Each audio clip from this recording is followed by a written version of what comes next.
Bom, nós vamos conversarmos com o historiador José Carlos Reimann sobre os hortigranjeiros.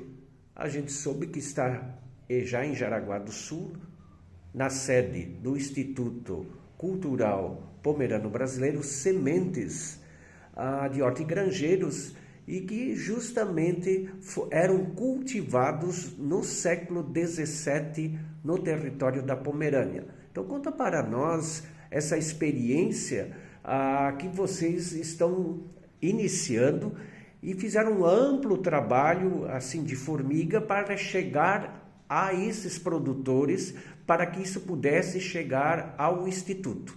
Com a palavra, o entrevistado. Em 1680, na Pomerânia, os grandes fazendeiros chegaram aos pomeranos e disseram assim, depois do serviço, um dia inteiro de labuta, nas lavouras de cereais, eles disseram para os pomeranos o seguinte: olha, nós tivemos o ano passado, muito rigoroso no inverno. Esse ano nós gostaríamos que vocês, no celeiro, pudessem cobrir o chão com plantas que crescem ao redor das matas daqui da Pomerânia, para colocar como forro para o gado, para as ovelhas e os cavalos não passarem frio. Porque os celeiros são grandes e entra muito frio e os animais sentem frio. E o ano passado foi um ano bastante rigoroso. Este ano também começa a ter um inverno rigoroso. Então os pomeranos, além do serviço costumeiro deles na lavoura, no final do dia tinham que ir para a mata, ao redor da mata, e pegar plantas e forrar todo o chão do celeiro.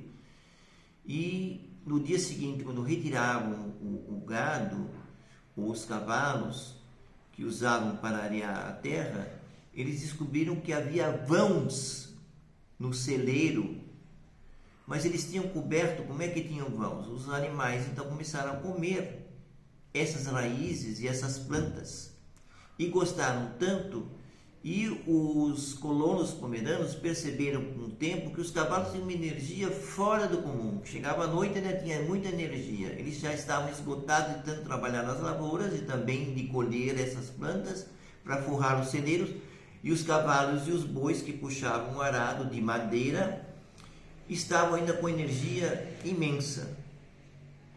E aí eles pegaram essa raiz e cortaram as folhas e também essa raiz e colocaram na sopa deles para acrescentar e também para melhorar a sopa com outro gosto.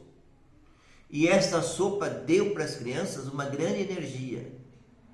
No fim eles descobriram, era a chamada pastinaca, eram cenouras amarelas e roxa, lilás.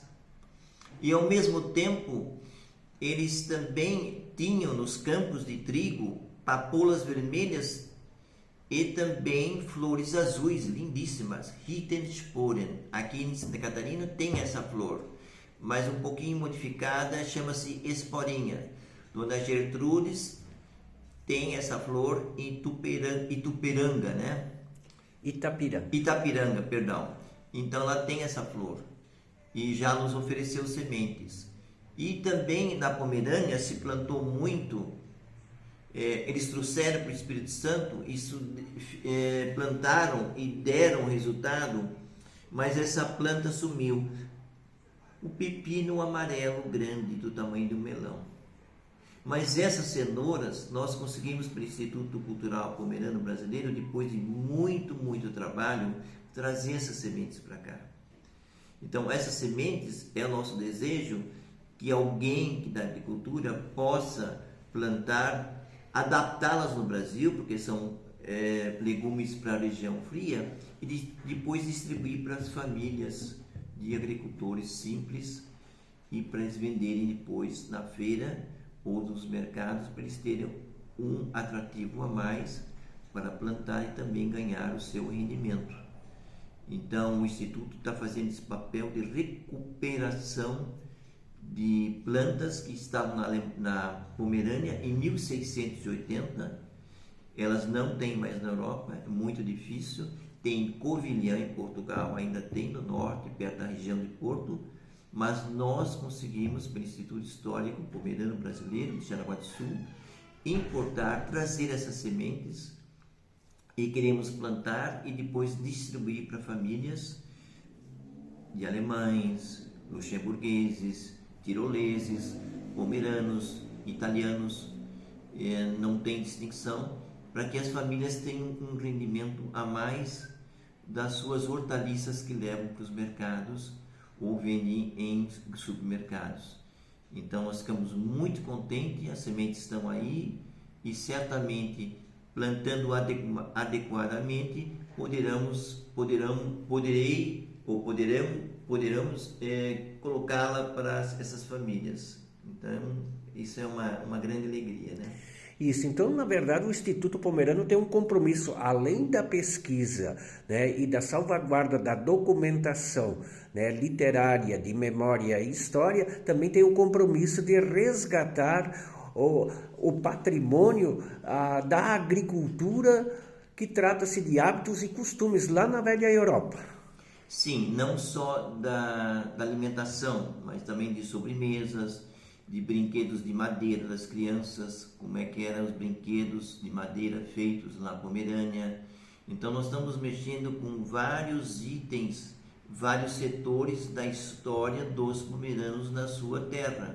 Não só a parte histórica, mas também das brincadeiras, dos utensílios que usaram, da música, dos cânticos, da questão religiosidade. Hoje eu falei ali na palestra minha na UASI, da paróquia do centro aqui de Jaraguá do Sul, a questão religiosidade é muito importante, né? Havia na Pomerânia o Kyrie eleison, na liturgia grega que o pomerano usou, e também o Gesangbuch von Pomer, o livro de orações de 1831. E essas famílias trouxeram muitas vezes na sua bagagem não só as vestimentas, nunca esqueceram de trazer, não trouxeram panelas, nem louça, mas nunca esqueceram de trazer a Bíblia e seu livro Gesangbuch von Pomer de orações de 1831. Não era tão grosso, era fino. Então se importaram com essa questão muito arraigada entre eles da religiosidade, jamais esquecendo. Então nós estamos tentando recuperar tudo isso e trazer para o Instituto Cultural Pomerano, que hoje é uma referência nacional, como eu disse, um acervo maravilhoso, maior da América Latina, maior do Brasil, e acho que nós temos que hoje agradecer esse incentivo maravilhoso para uma pessoa só, o seu Vander Weg e sua família, que foram os incentivadores e nos ajudaram de modo singular para que possamos trazer essas sementes e ter essa abertura maior para ver outras coisas, né? Então foram nossos incentivadores e pessoas assim que estão junto conosco nessa caminhada em conjunto, para que possamos tornar o Instituto uma referência mundial, né? Hoje em dia a gente procura ser uma referência mundial, porque em nenhum lugar no mundo, isso eu afirmo como historiador, não há este atrativo nem esse acervo que nós temos hoje, e nós estamos no início, né? Estados Unidos, em Minnesota, em Wisconsin, tem grandes clubes de tiro, famosíssimos, riquíssimos, lindíssimos, mas eles não têm história nem culinária. Austrália, os pomeranos que foram para lá, hoje são donos de indústria de laticínios, de queijo, tem poder aquisitivo grande, né? Mas não tem história. Chiloé, eu estive em 2012 em Frutilhar, na CAAL, palestrando sobre os pomeranos. E o Fred, na época, nosso amigo, que morreu em 17 de maio de 2021, naquela época foi comigo, alugou um carro e fomos para Chiloé.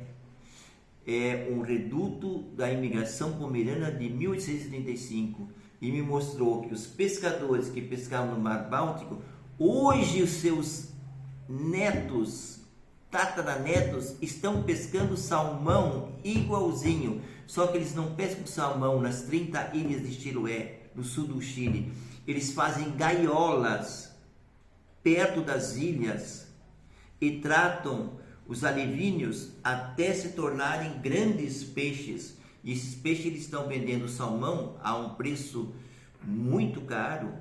É um peixe fino para grandes restaurantes do Brasil, da Argentina e para Santiago do Chile.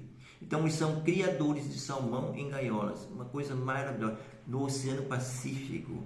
Pela primeira vez eu vi o Oceano Pacífico. Então seria bem interessante. Então é uma conexão que a gente faz aqui com a pesca do Arendt, na antiga Pomerânia, com... No Mar Báltico, né? Isso. Em Kolber, né? Principalmente, e com Chiloé, porque os imigrantes que vieram para o Chile vieram dessa região de Kolberg, que eram pescadores, né? Então, eles passaram esta tradição para os seus filhos e os filhos para os seus filhos.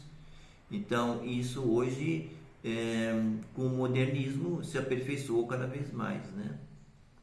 E os que vieram depois para a região do Caribe, para a cana-de-açúcar, trabalhar na cana-de-açúcar, no café que estava iniciando, hoje são grandes negociantes de café, e um café muito bom, da América Latina, que é vendido para os Estados Unidos e Canadá.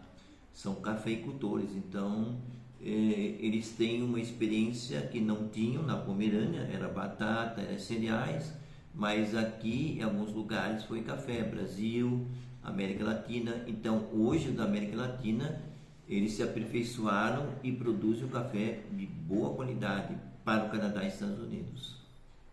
Ok, então, obrigado.